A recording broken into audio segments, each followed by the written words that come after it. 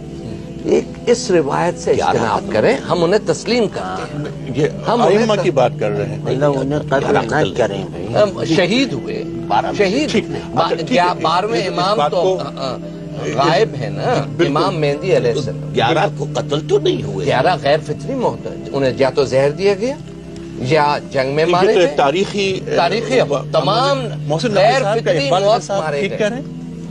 ہمارے خیال میں یہ ہے کہ ہم نے پھر وہی عرض کریں گے کہ ماضی میں زندہ رہنے کی بجائے یہ بات تو غیر حال فطری کی بات کیجیے، نہیں، محسن صاحب سے کو بات مکمل کر لیں. حال کی بات کیجیے کہ ہم اس دور میں کیسے زندہ رہ سکتے ہیں، ٹھیک ہے، اسلام کو آگے لے کے چل سکتے ہیں، لوگوں کے ذہنوں میں جو شکوک و شبہات ہیں ان کو کر سکتے ہیں. جہاں تک ڈاکٹر صاحب نے فرمایا کہ خلفائے ثلاثہ اور ان کو برحق ماننا، خلافت راشدہ کو برحق ماننا، مسئلہ یہ ہے کہ کوئی بھی یہ دیکھیں ہمارے وہاں کے اصطلاحات ہیں ڈی فیکٹو اور ڈی جور کے، ورنہ یہ کہ جو چیز ایک تاریخی حقیقت ہے اس کو آپ کہیں یا نہیں کہیں اس سے کیا فرق پڑتا ہے. بطور گلیلو کے کہ میں کہوں زمین گھوم رہی ہے نہیں گھوم رہی ہے، اس سے کیا فرق پڑتا ہے، جو ہو گیا. لیکن اس کو وجہ اختلاف اگر بنانا اور اس کو ایک نزاعی مسئلہ بنا لینا.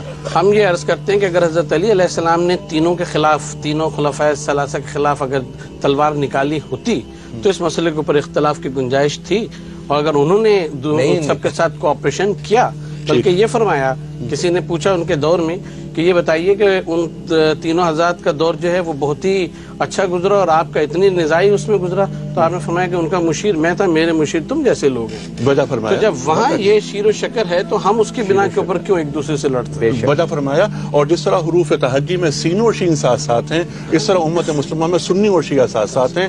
یہ ہمارے فروعی اختلافات ہیں، ان کو دور ہونا چاہیے. بالکل سے بالکل ٹھیک ہے. محترم خواتین و حضرات، آپ نے ہمارے عہد کے ممتاز علماء اور دانشوروں سے انتہائی سنجیدہ، انتہائی حساس موضوع پر بہت اچھی، بہت توانا، بہت عالمانہ گفتگو سماعت کی. اس گفتگو کے نتیجے میں آپ کے ذہن میں یقیناً کچھ نہ کچھ سوالات پیدا ہوئے ہوں گے. آپ میں سے وہ حضرات، وہ خواتین جو ہمارے کسی بھی شریک سے کوئی سوال کرنا چاہیں ان کو ہم خوش آمدید کہیں گے. آپ ہمارے کسی بھی مہمان سے سوال کر سکتے ہیں. میرا سوال تمام حضرات سے ہے. ایک تو وہ یہ ہے کہ ہمارے ہاں جو غلط عقائد جو قائم ہے عام طور پر، اس پر لوگوں کا اصرار بھی بہت زیادہ ہوتا ہے، تو اس کی اصلاح کس طرح کی جا سکتی ہے؟ دوسرا سوال جو ہے وہ اقبال حیدر صاحب سے بالخصوص ہے کہ پیپلز پارٹی 2 بار اقتدار میں رہی، تو آپ نے جیسا کہ فرمایا کہ معاشرے میں اصلاح کے لیے ایک تو اسلحہ سے پاک جو ہے وہ معاشرے کی ضرورت ہے، دوسرا یہ کہ قوانین کے اطلاق کی بہت ضرورت ہے. تو اس سلسلے میں کیا سنجیدہ کوششیں کی گئیں؟ چند ماہ کی حکومت میں پہلی حکومت تھی ہماری 20 ماہ کی، دوسری حکومت تھی ہماری 29 ماہ کی، اور اس میں ہم نے بھرپور کوشش کی تھی. اتنا میں فخر سے کہہ سکتا ہوں کہ اسلحہ کی ریکوری اور دہشت گردوں کے خلاف جتنی بڑی ہم نے کارروائی کی تھی، خاص طور سے اپنے صوبہ سندھ میں، کیونکہ سب سے زیادہ دہشت گردی اس وقت ہمارے دور میں فرقہ وارانہ دہشت گردی کے واقعات اکا دکا ضرور ہوئے ہوں گے لیکن ویسے نہیں تھی،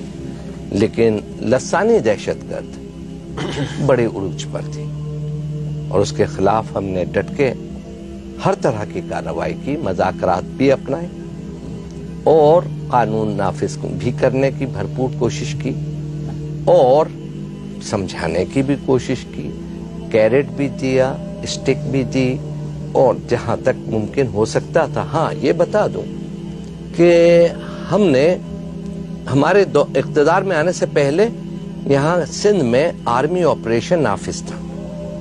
ہم نے اس آرمی آپریشن کو وڈرا کیا اور عام سویلین فورسز کے ذریعے سے قانون نافذ کرنے میں کسی حد تک ضرور کامیابی ہوئی ہے. میں یہ نہیں کہتا کہ مکمل کامیابی ہوئی ہو، لیکن فرقہ وارانہ سوچ اور جو مدرسوں میں جس طریقے سے روبوٹ کریٹ کیے جا رہے ہیں اس کو ہم نے ضرور نوٹس لیا تھا، لیکن ہم نے باوجود اس کے کہ ہم مائنورٹی گورنمنٹ تھی کہ ہمارے ساتھ اتحادی بھی تھی.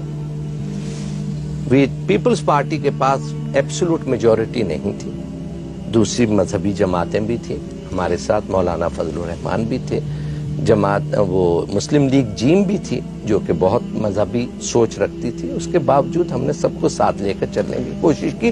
میں یہ ہم دعویٰ نہیں کرتا کہ ہم نے کوئی بہت بڑے 30 مارکاں تھے، لیکن کوشش تھی جس میں بھرپور کامیابی بھی ہو جاتی اگر بھرپور ہمیں دور اقتدار بھی مل جاتا. ٹھیک ہے خاتون، آپ سوال کرنا چاہ رہی ہیں. میں چاروں حضرات معزز کرام سے پوچھنا چاہوں گی کہ ہمارا ملک پاکستان بنیادی طور پر 2 قومی نظریے کی بنیاد پر حاصل ہوا ہے.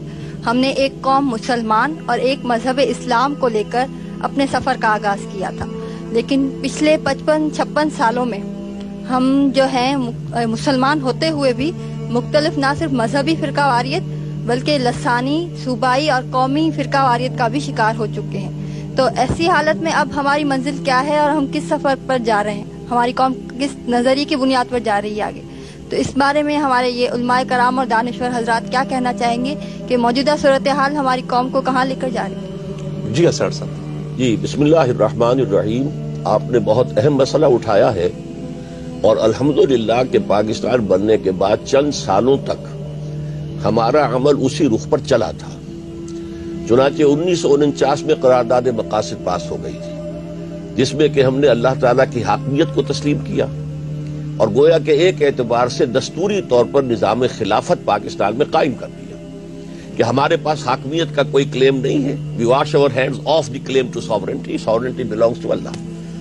سروری زیبا فقط اس ذات بے ہمتا کو ہے، حکمراں ہے ایک وہی، باقی بتانے آزری. اس کے بعد کچھ لوگوں نے شور مچایا، دانشور حضرات اس زمانے میں بھی تھے، آج بھی ہیں. تو انہوں نے کہا کس کا اسلام ہوگا؟ یہ شیعہ کا ہوگا، سنی کا ہوگا، دیوبندی کا ہوگا، بریلوی کا ہوگا. تو سن 50 میں پھر جملہ مکاتب فکر کے چوٹی کے علماء، شیعہ چوٹی کی قیادت، اہل حدیث چوٹی کی قیادت، جماعت اسلامی کی چوٹی کی قیادت، دیوبندیوں کی چوٹی کی قیادت، بریلویوں کی چوٹی کی قیادت، ان سب نے 22 اصول دے دیے کہ یہ دستور ہمارے لیے یہ متفق علیہ ہے. ہمارے اختلاف کو بنیاد مت بناؤ. تم نہیں چلنا چاہتے اسلام کی طرف، لیکن تم ہمارے اوپر الزام دینا چاہتے ہو تو یہ لو، یہ 22 اصول ہم دے رہے ہیں، متفق علیہ دستور بنا. بدقسمتی سے پوری دنیا سیکولرزم پر چل رہی ہے، اور اسلامی حکومت کو برداشت کرنا پوری دنیا کے لیے ممکن نہیں ہے. ان کے نظام کو خطرہ ہے. آخر یہ جو کچھ USSR سے ساری دشمنی ہو رہی تھی تو مذہبی تو نہیں تھی، وہی کرسچن ادھر تھے، وہی کرسچن ادھر تھے. نظام تھا پولیٹیکل سوشو اکنامک سسٹم، جس کو کہ ویسٹ برداشت کرنے کو تیار نہیں تھا. اسی طریقے سے آج اسلام کے نظام کو نہ پوری دنیا تسلیم کرنے کو تیار ہے، نہ مغرب کے پروردہ اور تعلیم یافتہ دانشور تیار ہے کہ اس کو یہاں پر قائم کیا جائے. اور راستہ صرف ایک ہے کہ ہم دوبارہ پھر اسی منزل کی طرف چلیں، متفق علیہ جو ہے طے کریں معاملہ اور اسلام کو یہاں نافذ کریں. جی وہ پیچھے جو حجاب میں خاتون ہے وہ سوال کرنا چاہیں گی. سینیٹر صاحب سے میرا سوال ہے کہ انہوں نے رینیسنس کی بات کی. آپ نے کہا کہ جب انہوں نے اپنے مذہب کو ایک طرف رکھا تو ان کی ترقی ہوئی، لیکن اب جو ہم ان کے ریزلٹس دیکھ رہے ہیں، جو مورل بینکرپسی اور جو ان کی فیملیز ڈی جنریٹ ہو رہی ہیں جس طرح سے، تو اور ان کی جو ترقی وہ تو انڈسٹریل ریولیوشن تھی، وہ اکنامک ترقی کو اگر ہم مذہب کی وجہ سے ہم سمجھیں کہ یہ ترقی ہماری مذہبی وجہ سے رکی ہوئی ہے، اور کیا ہم اس طرح کی ڈی جنریشن اپنی سوسائٹیز میں چاہیں گے؟ کہ جس پوائنٹ یہ ہے ڈی جنریشن کی بات نہیں ہے، ایک احساس آزادی اور آزاد جبر میں کبھی بھی پرورش نہیں ہوتی تخلیقی عمل کی. یہ ایک مسلمہ حقیقت ہے. کوئی بھی معاشرہ ہو جس میں جبر ہو اس میں تخلیقی عمل دب جاتا ہے. جب اور کوئی بھی معاشرہ ہو جس میں خواتین کو مکمل آزادی نہ ہو عملی زندگی میں برابر کا حصہ لینے کی، وہ معاشرہ کبھی بھی ترقی یافتہ نہیں ہوا. دنیا میں کوئی مثال آپ مجھے نہیں دے سکتے. تیسری بات یہ، فرقہ واریت وہاں پر بھی تھی، پروٹیسٹنٹ وہاں پر بھی ہیں، رومن کیتھولک وہاں پر بھی ہیں، ہندوؤں میں بھی فرقے ہیں، بدھسٹ میں بھی فرقے ہیں. یہ اور میرا تو کہنا یہ ہے کہ دیگر اور مسلمان ممالک میں بھی شیعہ سنی اور دیگر فرقے وہاں شافعی حنفی سب وہاں پر رہ رہے ہیں پرامن طریقے سے. یہ لعنت میرے پاکستان میں کیوں ہے؟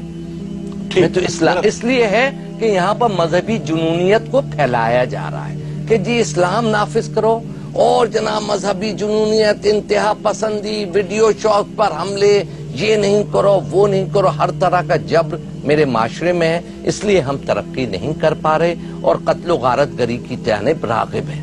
نیکسٹ کوسچن جی. محسن نقوی صاحب اور اسرار صاحب سے میرا یہ سوال ہے. اسرار صاحب نے جو ہماری سوسائٹی کا سولوشن نکالا تھا فرقہ واریت ختم ہونے کے لیے، اسلام اور قرآن، تو میرا ان دونوں محترم عالمین سے سوال یہ ہے کہ آپ اگر اسلام کی ہسٹری پہ جائیں تو ہمارا اسلام جو ہے وہ ایک شخص کو فالو کرنے کو کہتا ہے. نبی کریم صلی اللہ علیہ وسلم آتے ہیں اور ہم ان سب کو فالو کرتے ہیں. اس کے بعد امامت خلافت والے فالوورز پیدا ہو جاتے ہیں. اب بھی ہمارے فالوورز آپ جیسے علماء دین ہیں. تو آپ اسلام اور قرآن کی بات کرتے ہیں تو آپ یہ بتائیں کہ ہم کون سے اسلام کو فالو کریں؟ اگر ہم اپنی شیعہ اپنے علماء کو فالو کریں، سنی اپنے علماء کو فالو کریں اور بریلوی اپنے علماء کو فالو کریں تو پھر فرقہ واریت تو مزید اسٹرانگ ہوتی جائے گی، اس کے روٹس جو ہیں گے یہ ختم نہیں ہوں گے. دیکھیے میں نے اس سلسلے میں جو بات عرض کی تھی اسے دہرا رہا ہوں. ہم عربی سیکھے، ہمارے فرقہ واریت کا ایک سبب جو میں بیان کر رہا تھا شروع میں 5 میں، چھٹا ایک اضافہ کر لیجئے. اسلام میں کوئی مذہبی پیشہ نہیں ہے. ہر شخص کو اس قابل ہونا چاہیے کہ وہ نماز کی امامت کرائے. ہر شخص کو قابل ہونا چاہیے اپنے والد کی نماز جنازہ خود پڑھائے. ہر شخص کو اس کے لائق ہونا چاہیے کہ اپنی بیٹی کا نکاح خود پڑھائے. ہم نے اجمیوں نے، چونکہ عربی ہم جانتے نہیں، تو ہم نے ایک مولوی پروفیشن کریٹ کر لیا ہے. اور جہاں بھی پروفیشن ہوتا ہے تو پروفیشنل رائیولری اس کے اندر آ جاتی ہے. اور چونکہ عوام جو ہے جو اصل سورس ہے قرآن اور حدیث تک پہنچ نہیں سکتے، عربی زبان جانتے نہیں.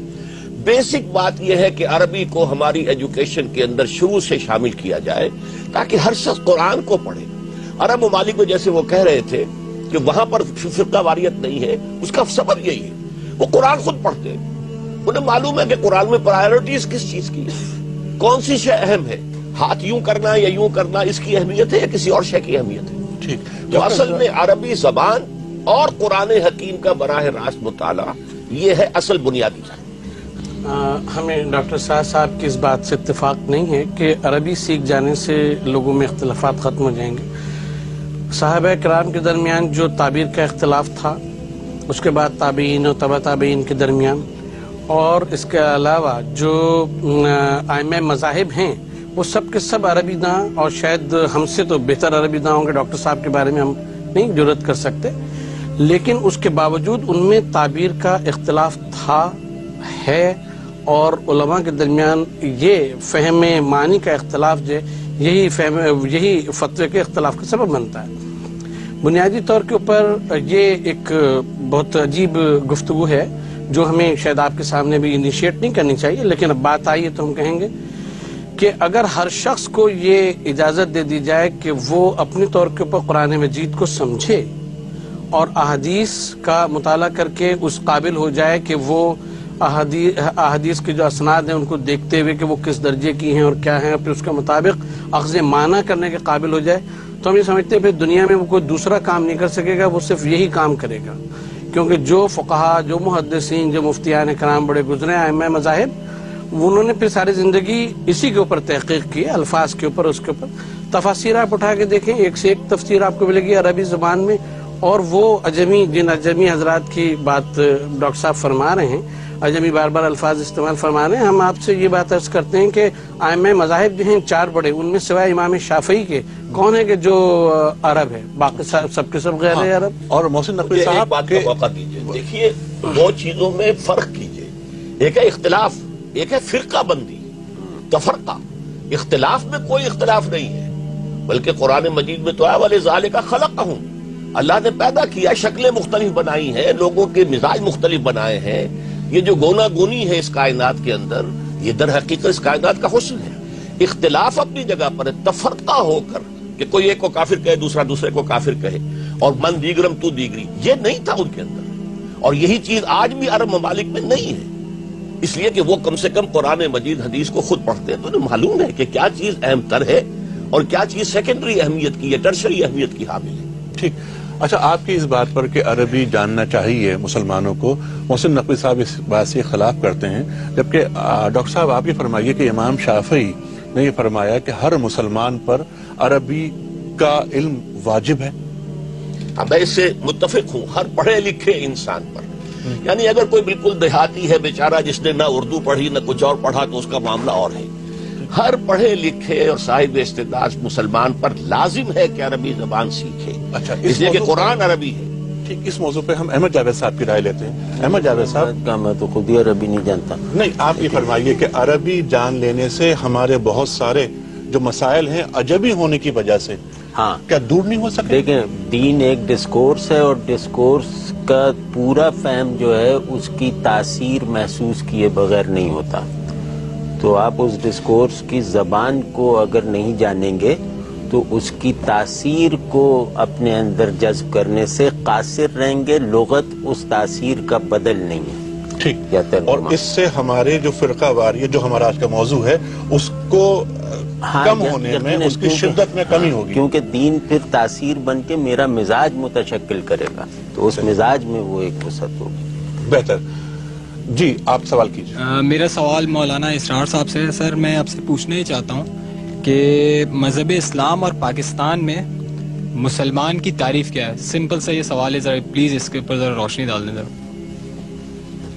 مسلمان ہر وہ شخص ہے کہ جو اللہ پر، اس کی صفات پر، اس کے اسماء پر، انبیاء پر، رسولوں پر، کتابوں پر جو بھی آئی ہیں، اور بعث بعد الموت پر، جنت اور دوزخ پر، حساب کتاب پر، ان پر ایمان رکھتا ہو اور اس کا اعلان کرے. جی، آپ فرمائیے. جی، میرا سوال تمام پینل سے ہے.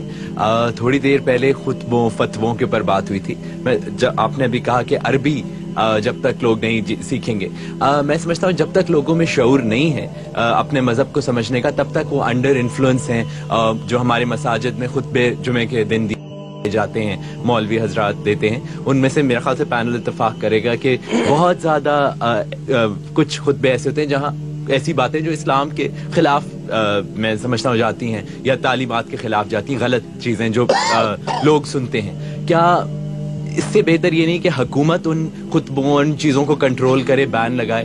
ہمارے جو اسکالرز بیٹھے ہوئے ہیں، ہمارے ریلیجس لیڈرز جو ہیں، وہ مل کے خود ایک ایسا طریقہ نکالیں جہاں یہ خطبوں پہ کچھ عرصے تک کنٹرول ہو، اور پھر ایک جوائنٹ ڈیسیجن سے ایک فارمیٹ بنایا جائے جس کے تھرو وہ خطبے لوگوں تک پہنچائے جائیں اور صحیح تعلیم اسلام. یہ سوال اس کا پہلی بات آپ یہ فرمائیے کہ جواب کس سے چاہیں گے؟ پینل سے، تمام سب سے. اچھا، یعنی سوال آپ کا یہ ہے کہ اس کو اگر پریسائز کر لیا جائے کہ جمعے کے خطبوں کو اگر حکومت کنٹرول کر لے جس طرح عرب ممالک میں ہوتا ہے، تو کیا پاکستان کے لیے وہ بہتر ہوگا یا ہم مزید زوال کا شکار ہو جائیں گے؟ محسن نقوی صاحب، آپ فرمائیے. ہم یہ بات آپ سے عرض کریں گے کہ بنیادی طور پہ ہم پھر یہ کہیں گے کہ قانون سازی کبھی بھی حالات کو نہیں بدلتی ہے جب تک کہ فہم و شعور جو ہے وہ پیدا نہ کیے ہوئے. علماء ما سبق کا طریقہ یہ تھا جس کو معاوضہ کہا کرتے تھے. اس میں ایک دو متعلقہ آیات قرآنی اور پھر احادیث نبوی کا انتخاب اپنے پاس سے، اس میں سیاست اور یہ اور وہ چیزیں شامل نہیں کیا کرتے تھے. مجالس اور عمالی کے نام سے کتابوں کا ایک بڑا سلسلہ ہے کہ جو علماء اہل تشیع اور علماء اہل تسنن کی مشہور ہیں، اور ان میں آپ دیکھیں گے کہ جو تقریریں ہیں، جو معاوضے ہیں، اس میں قرآن مجید کی آیات ہیں اور احادیث نبوی کا اس موضوع کے اوپر انتخاب ہے. اگر یہ ایک ضابطہ اخلاق علماء خود طے کر لیں کہ ہمیں اپنی طرف سے فضولیات کہنے کے بجائے بہتر ہے کہ ہم صرف وہ انتخاب پیش کریں کہ جو حدیث کا اور قرآن آیات کا ہے، تو اس میں قانون بنانے کی ضرورت نہیں. جب ہمیں خود یہ شعور ہوگا تو ہم خود بخود یہ بات کرنے لیں. یعنی علماء آپس میں خود طے کر لیں، گورنمنٹ کنٹرول نہ ہو. یہ ادارہ گورنمنٹ کنٹرول نہیں کر سکتی. دیکھیے، ہم پھر یہ بات عرض کرتے ہیں کہ اگر ہمارے دماغ میں کچھ اور چل رہا ہے اور ہم بول کچھ اور رہے ہیں، تو شریعت کی نگاہ میں ہم منافق ہوں یا نہ ہوں، ہم اپنے اللہ کے نزدیک ضرور منافق ہیں. ڈاکٹر صاحب، یہی سوال آپ سے. میرا یہ خیال ہے کہ اصل میں پاکستان کے حالات ہیں بہت مخصوص.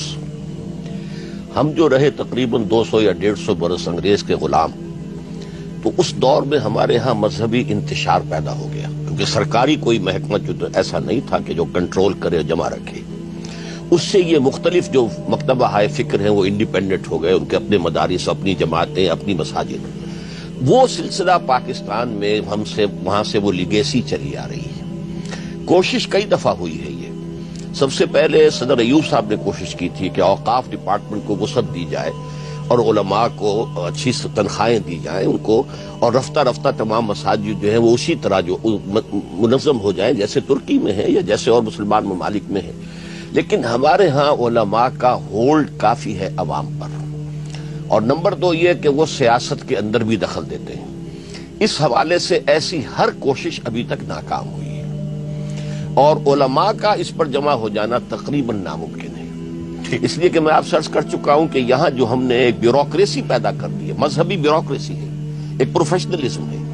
اس پروفیشنل رائیولری از دی رول دنیا کے اندر. تو پھر یہ کہ اس کا، اور ہماری بہت سی مذہبی جماعتیں جو ہیں وہ مولویوں کی ٹریڈ یونینز ہیں. اصل میں یہ صورتحال جو بن رہی ہے، جب تک کہ عوامی سطح پر دین کا شعور نہیں بیدار ہو جائے گا اور ایک عام آدمی بھی، پڑھا لکھا آدمی، وہ قرآن اور حدیث کو خود نہیں سمجھے گا، اس وقت تک اس صورتحال میں کوئی تبدیلی نہیں آ سکتی. وجہ فرمایا.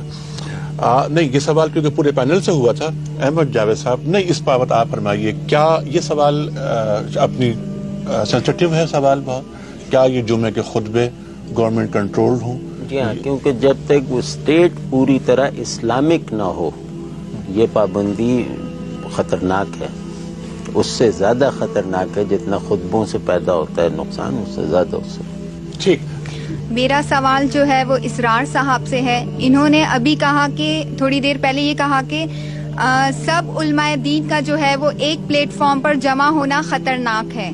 تو میں یہ کہنا چاہوں گی، ان سے یہ پوچھنا چاہوں گی کہ حضرت صلی اللہ علیہ وسلم نے جب اسلام کی بنیاد رکھی تھی تو انہوں نے لفظ مسلمان استعمال کیا تھا.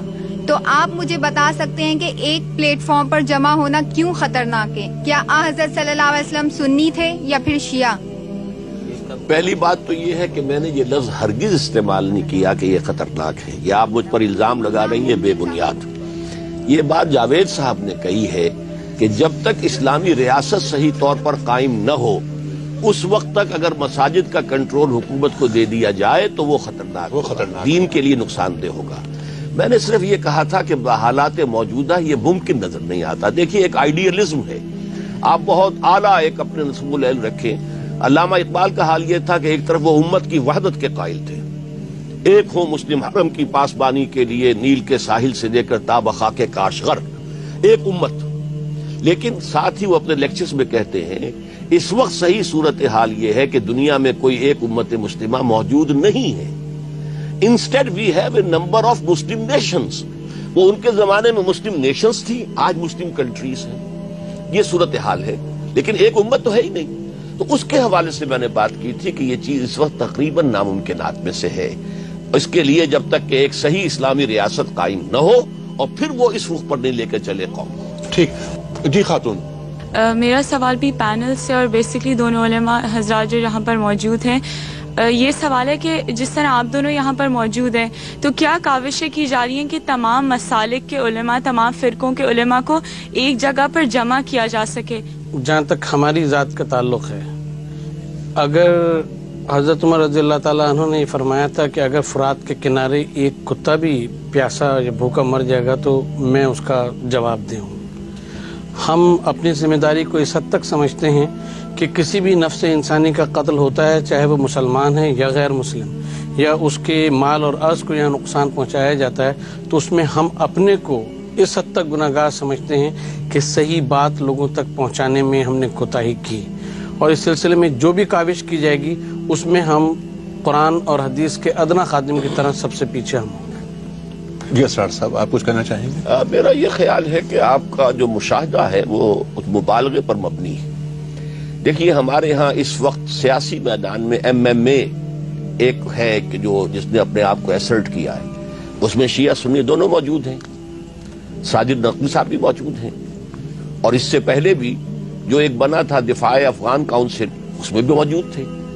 یہ اصل میں صرف ایک بہت چھوٹی مائنورٹی. مصیبت یہ ہے کہ وہ اقدامات ایسے کر گزرتے ہیں، اور اس سے بھی زیادہ اصل بات کیا ہے، ہمارا دشمن جس کا ہم نے ناطقہ بند کیا ہوا ہے کشمیر میں، وہ ہم سے بدلہ لیتا ہے. وہ جا کر امام بارگاہ میں حملہ کرے گا تاکہ یہ سمجھے کہ یہ سنیوں نے کرایا، سنی کسی کو قاتل کرے گا تاکہ ہم سمجھے شیعوں نے کرایا، تاکہ یہ کشمکش ہو اور پاکستان ڈیسٹیبلائز ہو۔ اس میں بہت بڑا حصہ جو ہے وہ ہمارے ان دشمنوں کا ہے، موساد، اور اب خاد شروع ہو گئی ہے، اب افغانستان سے بھی وہ حملے شروع ہو گئے۔ تو اس سے پہلے جو ہندوستان کی تھی راہ، ان کا جو اصل میں ہم سے وہ بدلہ لے رہے ہیں کشمیر کا، اور اس کی وجہ سے بدنامی زیادہ ہو رہی ہے کہ شاید یہ فرقہ پرستی کی وجہ سے ہو رہا ہے۔ کچھ فرقہ پرستی کے قبضی ہے، لیکن یہ جتنا سارا معاملہ اس کے اوپر نہ ڈالیے۔ جی آپ کچھ اور کہنا چاہیں؟ کلامی معاف کیجیے گا، لیکن ایک وہ ہے کہ جہاں تک آپ کچھ سیاسی پارٹیوں کی بات کریں تو وہ پارٹیاں اپنے سیاسی ایجنڈا کو فروغ دینے کے لیے بنی ہیں، اس میں مذہب یا اسلام کا محض ایک نام لیا جا رہا ہے، اور یہ اس بات سے قطع نظر ہے کہ چاہے وہ سنی ہو چاہے وہ شیعہ ہو، لیکن ہم جو یہاں پر بات کریں وہ مسلکی اختلافات کو حل کرنے کے لیے ایک علماء کے پینل کے حوالے سے بات کی گئی ہے۔ ہم یہ بات عرض کرنا چاہیں گے آپ کے جواب میں کہ ڈاکٹر صاحب کی اس بات سے ہمیں اتفاق نہیں ہے، وہ ہو سکتا ہے راوا کچھ پارٹ پلے کر رہے ہوں۔ ہم یہ دیکھتے ہیں کہ مسجد میں فائرنگ ہوتی ہے یا امام بارگاہ میں فائرنگ ہوتی ہے، دھماکہ ہوتا ہے یا جو بھی مارا جاتا ہے، اس میں جو کلپریٹس پکڑے جاتے ہیں ان کے نام احمد ہوتے ہیں، حسن ہوتے ہیں، علی ہوتے ہیں، رضا ہوتے ہیں، جو نام ہوتے ہیں وہ ہمارے اور آپ میں سے ہوتے ہیں۔ تو ہم یہ سمجھتے ہیں کہ پورا بلیم جو ہے وہ برابر کی قوتوں کو ڈال دینا، ٹھیک ہے وہ بھی انسٹیگیٹ کرتی ہیں، لیکن پورا بلیم ان کو ڈال دینا ہم سمجھتے ہیں کہ مسئلے سے پہلو تہی کرنا ہے، اور جب تک ہم ڈاؤن ٹو ارتھ ہو کے ان حقیقتوں کا مقابلہ نہیں کریں گے کہ یہ دہشت گرد ہم ہی میں سے پیدا ہوتے ہیں اور ہمارے ہی لوگ پیدا کرتے ہیں، جب تک ہم نہ اصل مسئلے کو سمجھ سکیں گے نہ اس کو حل کر سکیں گے۔ بہتر۔ محترم خواتین و حضرات، ایک انتہائی سنجیدہ اور حساس موضوع پر آپ نے گفتگو سماعت فرمائی۔ یہ ایک ایسا موضوع ہے جس پر جتنی گفتگو کی جائے کم ہے، لیکن یہ گفتگو اس لیے ہوتی ہے تاکہ امت مسلمہ کے ذہن میں کسی گوشے میں کوئی گرہ نہ رہے اور خلق خدا ہمارے عہد کے ممتاز علماء اور دانشوروں سے استفادہ کرے۔ اس کے ساتھ ہی اپنے میزبان انیق احمد کو اجازت دیجیے، اگلے جمعے کو پھر ملاقات ہوگی۔